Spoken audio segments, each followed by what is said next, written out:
Today is day 14 of my intermittent sardine fast, sort of, and I'll describe that here in a minute. But I'm Texas Donna, and if you're new to my channel, welcome. And if you're returning, which a lot of you are, hi, I love you guys. So let's talk about my past couple of weeks. I am sitting on the porch swing again, like from my last video that my 20-year-old son hung for me as a surprise present, and I just love it. It's like a smile on my front porch, and I've got the remnants, the cold remnants of my morning coffee with me. And it's a lovely day, but it's hot, man. It's second summer in Texas. We had false fall a couple of weeks ago, and we got all excited, but the heat is back. It'll cool down again next week, and then I think that's when real fall begins, and I'm so excited. But today is going to be hot, and tomorrow's going to be hot, and I'm already totally dreading it. I am going to a market that I've got to set up at 3:30 in the hot afternoon for. I'm a professional crocheter, so I've got a booth at a market, at a food truck market near downtown Dallas this evening, and then I've got to be setting up at a market by 7 a.m. tomorrow morning at a farmer's market. So I'm just going to be hot. In any case, so a couple of weeks ago, 2 weeks ago, I guess, I started kind of a sardine fast, and I talked about it. And I had watched the video put out by Kelly Hogan where she interviewed a woman that did, she was on day 98 of a sardine fast, and she was going to go a little over 100 days and then come off of it. Well, I didn't want to do all that straight because my family comes over for dinner on Sundays. We have a family meal. It's a carnivore meal, and it's a good meal for me to join in with my family, and I didn't want to be sitting there eating my sad can of sardines while they're eating steaks that my husband grilled. So in any case, so I bought, I can't remember the name of them. I'll put the link in the comments, but they are packed in water. It's $1 a can. I bought 40 cans from Amazon, and I know there's better, higher quality sardines, and one of you commented with that, and I am going to look into those, but right now I need to be simple and affordable, and not, I need to cut costs, and I need to stay focused, but I will branch out into more yummy versions of sardines as time goes by. So I'll keep y'all posted about that. Beach Cliff, I think, is the name of the sardine brand that I get, and they're packed in water. So I have them with a couple of tablespoons of butter per can. And I've been having most days 4 cans, 2 cans in the late morning, and then another 2 cans in the late afternoon or early evening. So I've definitely stayed in ketosis. Last Friday, I was at a high level of ketosis, and then I fasted on Saturday because my schedule ended up being super busy, and I wasn't hungry anyway. And last minute, I was invited to a friend's house for dinner, a college friend, and I hadn't seen her in a while, and she was inviting another college friend over. Y'all don't need to know all of that. In any case, I hadn't eaten my sardines yet, but I needed to get over to her house. So I texted her back and I said, I'd love to join you for dinner. I am fasting, so I hope you don't mind if I sit and watch you eat. Haha. And she's a pretty cool friend, and she doesn't mind all my weird stuff. So, and so I just continued to fast instead of anything else. And then by Sunday, when I got home from church and I checked my ketone levels, I was in a high therapy, the highest possible level of ketosis. And so that was very nice.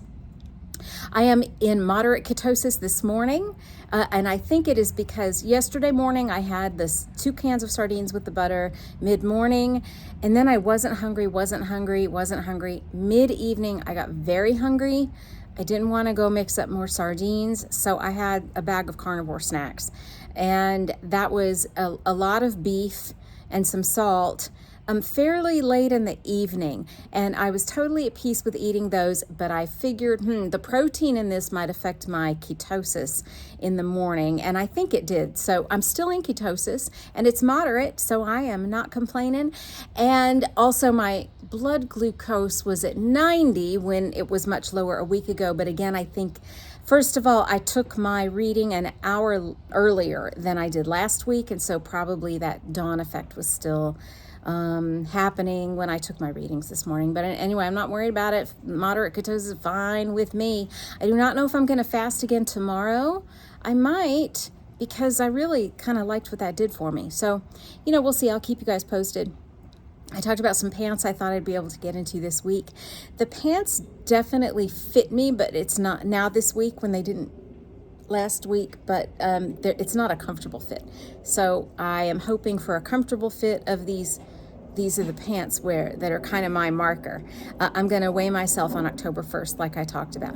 Anyway, I've been feeling very good. I do still get a little sleepy in the afternoon, and I don't know why. Maybe I'm truly not getting enough sleep, or I don't know what it is. I'm having a lull in the afternoons, and that might go away. It could be that my body's just really busy healing and cleaning itself up from the ketosis and the sardines. I've not done any cheating. Truly, all the sardine days are just sardines and butter, and then the carnivore days are not even any dairy, except last Sunday I had a little bit of goat cheese with pork rinds, but it was maybe 3 tablespoons of goat cheese, kind of like as a dip with pork rinds. I haven't had any cow dairy at all in 2 weeks. My joints are feeling better for that, and I can definitely feel a difference. So when I come off of this, I have to really restrict my dairy again going forward. But really, I want to get all the way to the size that's healthy for me. I'm going to keep going with this process until I get to that point. I got to take care of this. I got to take care of this going into the cooler weather. I've got to take care of this going into the fall. And this is a great way to do it. And also, this was part of my dopamine reset, and the Kelly Hogan video, I think prior to the one where she interviewed the woman on the extended sardine fast. I think it was the one right the week before that where she talks a lot about dopamine. And that's when I decided to do this dopamine reset for the month of September, to get rid of cravings. I think there's part of us that maybe wants to hang on to cravings because we kind of want to have an excuse to, I don't know, I'm battling these cravings, and maybe one day this week it'll be too much, and then I'll have a little something.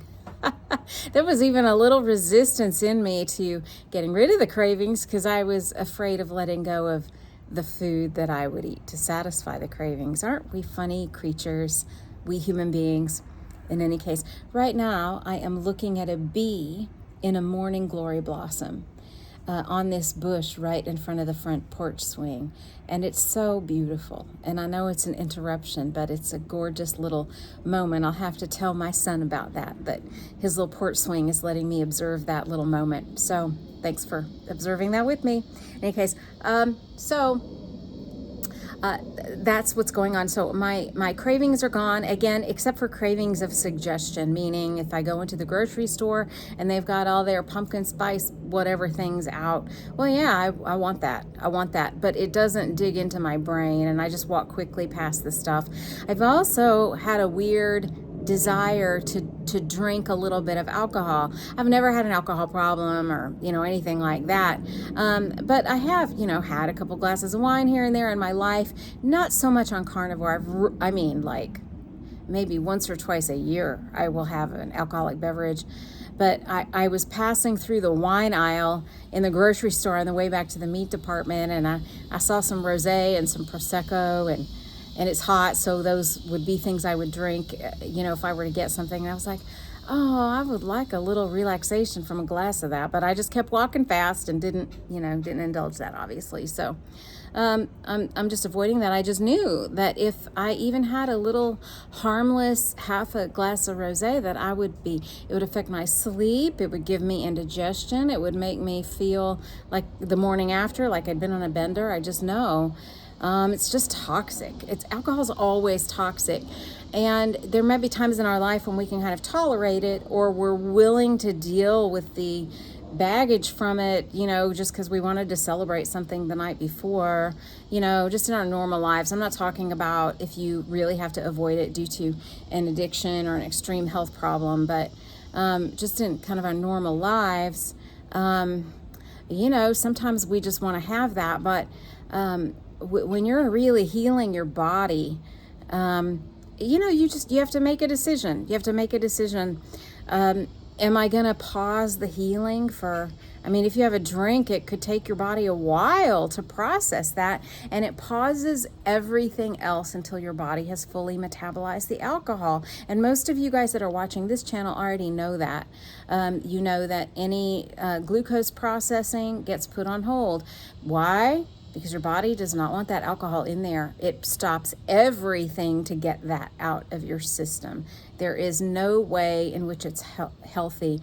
And I remember kind of falling for that, I guess, red wine resveratrol trap in the mid-2000s, and was on board with all the wine moms. Wine is healthy. I joined some sort of wine club where you get a wine delivery every month, and then I was like, if I'm admitting it, I don't feel good. I was having like a glass of red wine at bedtime. I'm like, you know what? This is making me not sleep. It's making me not feel good. I feel gross after drinking it.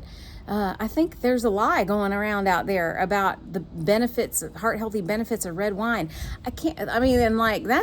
People were talking about that. I can't believe we all fell for that. Hopefully people have wised up now.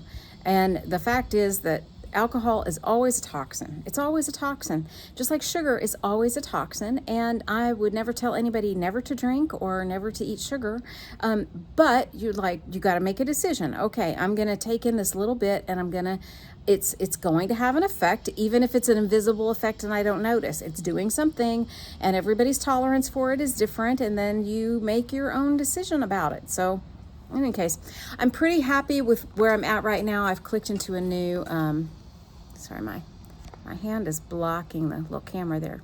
Pardon me. I don't have a little stand in front of me, so I'm having to hold this phone up with my hand. So I hope the sound is okay. I forgot to put in my AirPods with the microphone. So if the sound is a little bit off today, I apologize. I don't have a way of telling. Okay, so that's going on. So are any of you embarking on anything, or any of you trying to reach some goals before your cooler weather hits? If so, let me know what you're doing, how you're hanging in there. The other thing I wanted to talk about was observing our body's natural processes. I was listening to a really great conversation between Jordan Peterson and Dr. John Lennox, and part of that they start talking about transhumanism.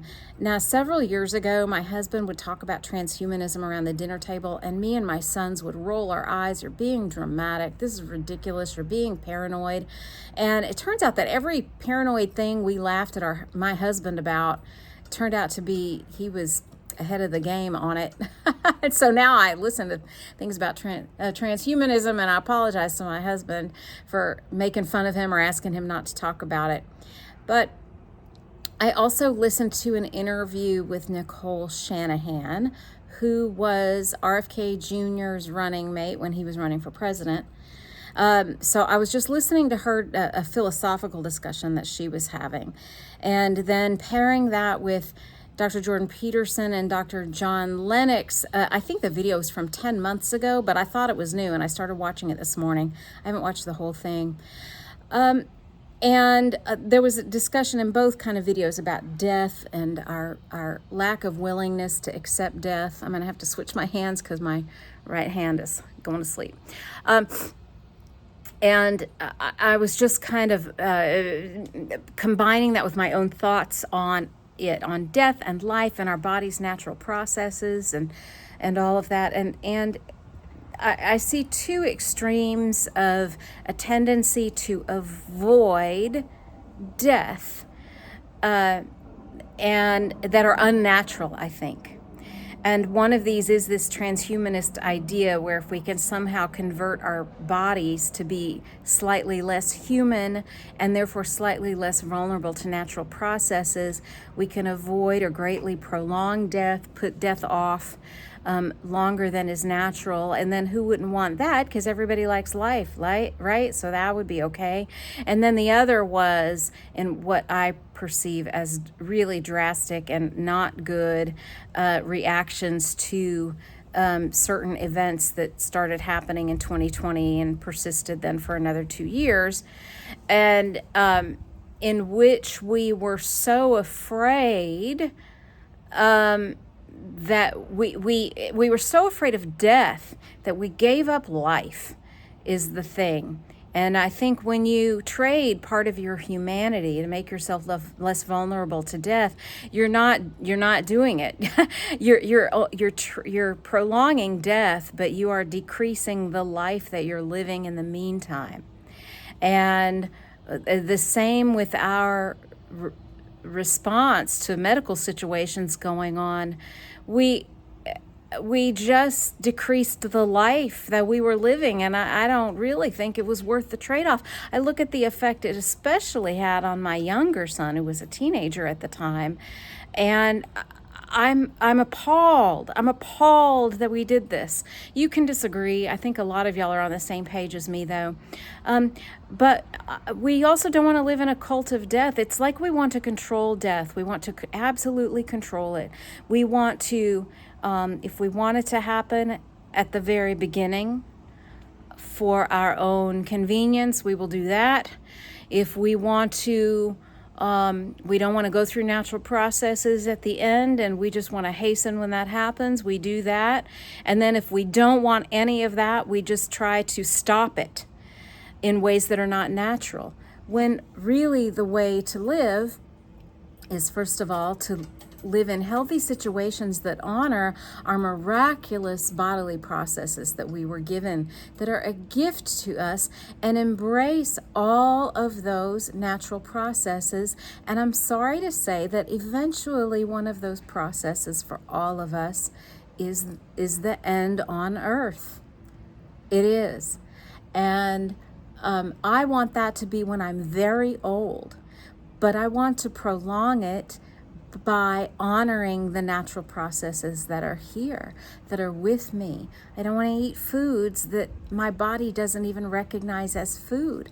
I don't want to live in ways that don't celebrate this beautiful gift of life that I have. But then, part of honoring that is to honor the natural processes all the way through. Now, of course, I'm a believer, and I really don't have to be afraid because I know what's next. And so I'm not afraid of any natural processes that happen. I mean, I don't want to be uncomfortable and I don't want to be in pain, and, I don't want to suffer, but suffering is also part of life.